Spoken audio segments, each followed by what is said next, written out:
This is Jeff and Jeremy in the morning.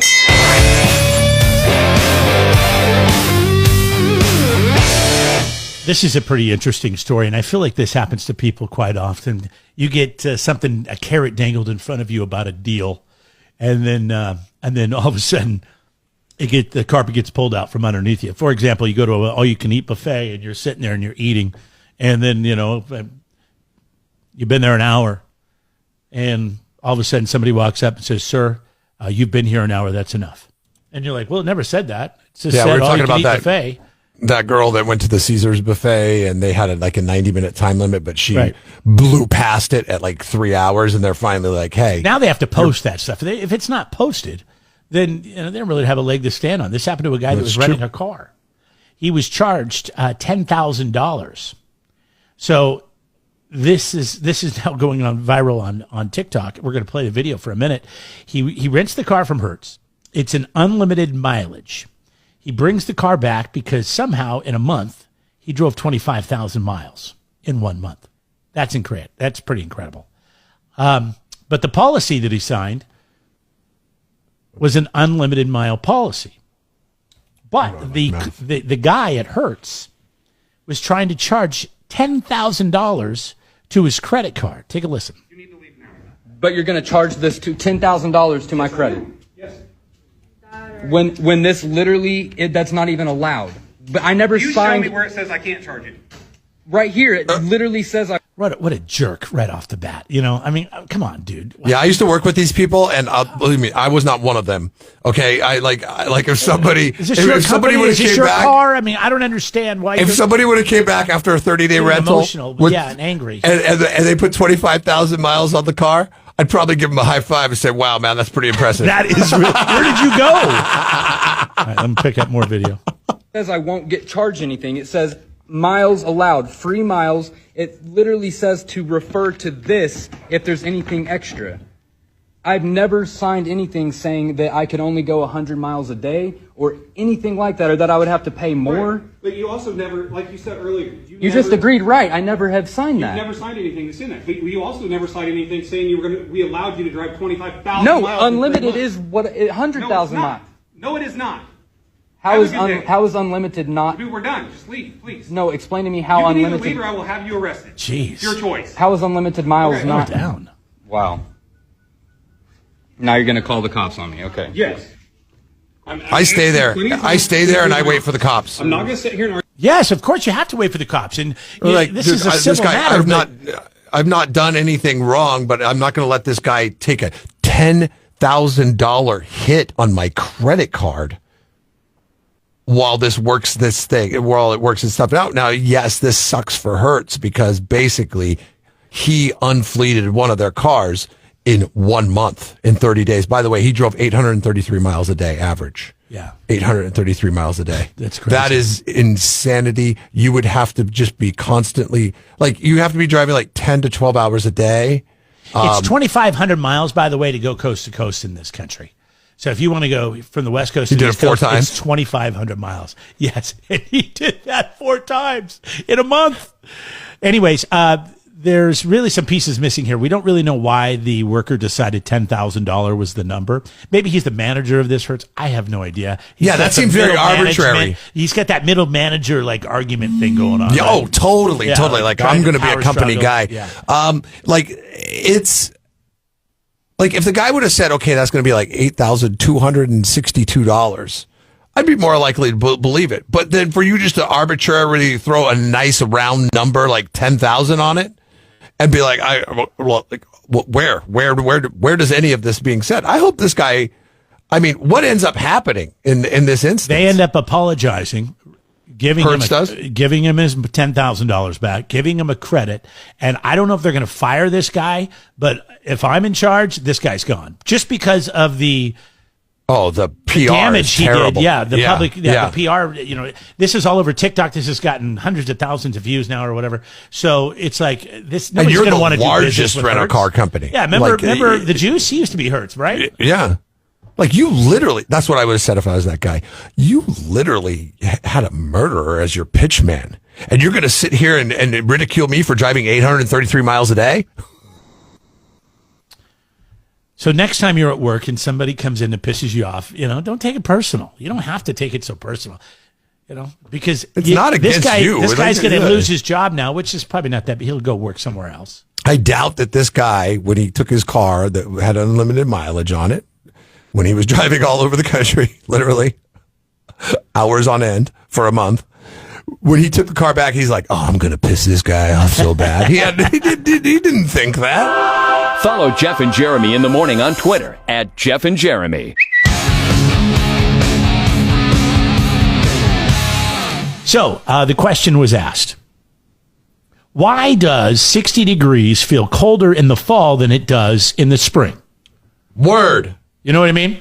So 60 degrees in the spring, you're like, oh yeah, man, I'm taking off my coat. It's t-shirt weather, man. I mean, that's not true, but it's definitely not as cold as it is when it's in the fall and the temperatures drop down to 60 degrees. And I got to think that's because you get acclimated to warmer temperatures, and now all of a sudden it's during colder. the summer.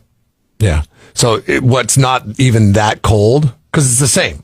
The 60 degrees is the same. Right. 60 is 60. But there are other factors. But you're coming out of constant hot into cold, so then it's a shock to your system, much like the same in the wintertime. January, February, March, you are running at a much colder temperature, and you're like, okay, well, I'm finally getting used to this. And then it bumps up to like 65 or 70. It's so funny because my pool guy, okay, this is witnessed by the usage of our pool.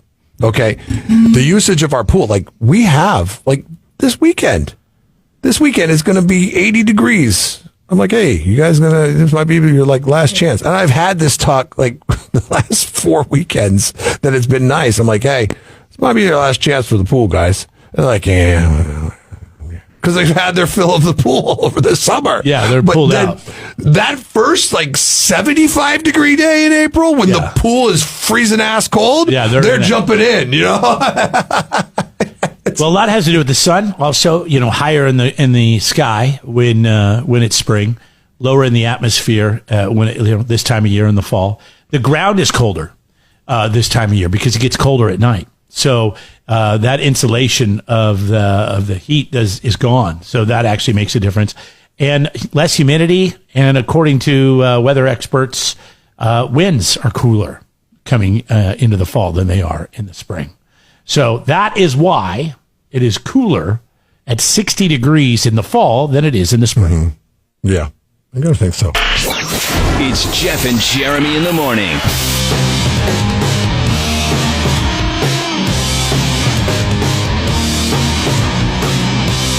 So Jeff and Jeremy here, and apparently if you have a small circle of friends, it might be beneficial to your health. What if you have zero? What if your circle's so small that it's zero? It's probably even better. This is a new study out of the UK. This is what I've been preaching all along. University study out of the UK says that they had monkeys, and they had a small circle of friends, and then they had a monkey that went out and socialized and went to the bar, happy hour. Anyways, the more people you hang out with, the more chances there are that you're going to get sick. You're going to get some sort of virus or something like that. So they say if you keep a small circle of friends, then chances are you're not going to end up sick. And I mean, it sounds like common sense to me. It totally makes sense in my life. I mean, I have about, 5 or 6 friends, maybe 8 people that I hang around. I don't go, intermix and mingle with other people, and I never get sick. And you guys, and your circle of friends, you guys all go hang out in the woods together. Yeah, well, it's not always the woods. I mean, sometimes it's, on the water, on the boat. Sometimes, but we're always all together. We eat together, we fish together, we hike together, we ride together, we do everything together, but it's always that group of people. And you know what? None of us ever get a cold. It's crazy. You're sick all the time, but I know why. Because you get it from your kids. My circle of friends carry a lot have another circle of friends. Ding them. Yeah. I try to say, hey, listen, you don't need friends. All you need is family. That doesn't go over well with an 11 and an 8-year-old. They're like, no, we want to go hang out with our friends. I'm like, no, why would you want to hang out with your friends? Stick around here, help us clean the house a little bit. Come on. Yeah, that sounds like a blast. I know you're a big antisocial person. Like you would prefer not to like hang out and see anybody, but you decided to have kids, and they're at that age where they always want to go play with their friends, and their parents are involved still. So you're probably around people all the time. Mm-hmm. Yep. Do you have things that you do to try to make sure you don't get sick? Like, for example, I try to wash my hands every time I walk by. No. You don't do it. That's why you're always sick. That's why you're sick. I take a vitamin, but they're like gummy vitamins. So. Do those work? They taste good. Are you talking about the emergency vitamin C vitamins? I don't like the emergency ones. I like the Costco brand because the price point and they're chewier. Like you always say, you like the chewy ones. The emergency ones are insanely soft. Yeah, they are. I think they're like, and they got like a sugar coating on them, and it's like, there's a lot of sugar on them. It sucks. They're like, that can't be good for you.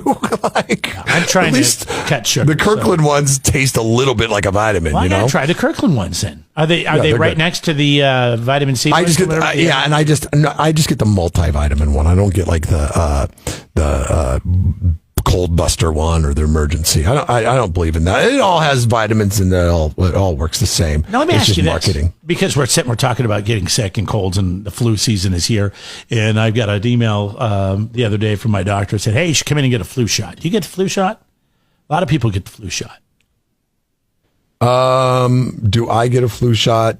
Yes, I get the flu shot. And I get a pneumonia shot. Do you think it works? I don't know. Well, have you ever got... Beats the hell out of me. Well, what did you have last week? You sound like death. Was that the flu? That was not a flu. That was just... I sound like death, but I felt fine. Like you're reeling from it. I mean, your voice... I was able to almost operate at full capacity. There was a day when I would say I was about 40 to 60%, somewhere. So let's call it 50%. I was 50% one day, and I was just like, this sucks. But after that, it's fine. I'm curious, and we can put this on Facebook, or we can make it our poll question today. Brought to you by Justin Stearns at Assistant. Let's get it. Well, do you get the flu shot? That's a great question. I love it. Yes, I do. I believe in it. I believe that it helps me. I do, but I don't know if it works. Or no. Oh, so yes, and it works. I don't trust science. Yes, and I don't know if it works, or no. I don't put that. Yes, kind of I believe it. Yes, and I don't get the flu. Yes, and I don't get the flu. No, or yes, I don't get the flu. Yes, I just do it. Oh, I wanted or no, I don't trust science. Can you? Yeah, let's do that. Because Suzanne and Kurt are going to lose their lid. Because I've got some discussions about the how they don't like it when we play that science stuff. What do you mean? Which science stuff? No, I do not trust science, and I guarantee you, when they read it today, they will say no. They will not read the part that says I don't trust science. But you all know it's going to be there on the poll question at KZOZ.com. See, I hate you because now you've required me to listen to the radio station when I'm not working. Oh, I'll do it for you. I'll do it for you. Okay. I'll have it on while I do other stuff. You'll find out whether or not they said no. I have an inside track to their schedule and when they do certain things. So. The no has to be, I don't care what the yes is, but the no says, I don't frame trust it science. in a different way that would even be more difficult for them to read? And that would be, no, I don't trust the grift that is science. And then put parentheses around the science. Is there a T on that? I think it's just grift. I don't think it's a grift. No, it's grift. It's grift. It is yes, grift? It's grift, okay. Yeah, all that's right. A money-making scam, yes. Get over to KZOZ.com and vote in the Justin Stearns Assist Home Loans poll question. By the way, the markets are killing it. They're having the best day ever. The Fed cut again yesterday. So mortgage rates, they are going to be coming down. If they haven't yet, give it a week or two, give it a month, and call Justin Stearns. If you're in a mortgage, talk about the refi. See if it's the right time for you to take advantage and save money. You can follow the links right now under the poll, or I should say above the poll, at KZOZ.com. It's Jeff and Jeremy in the morning. Subscribe to the Jeff and Jeremy podcast now on Apple Podcasts, Spotify, Google, and YouTube. It's your Central Coast commute-friendly podcast.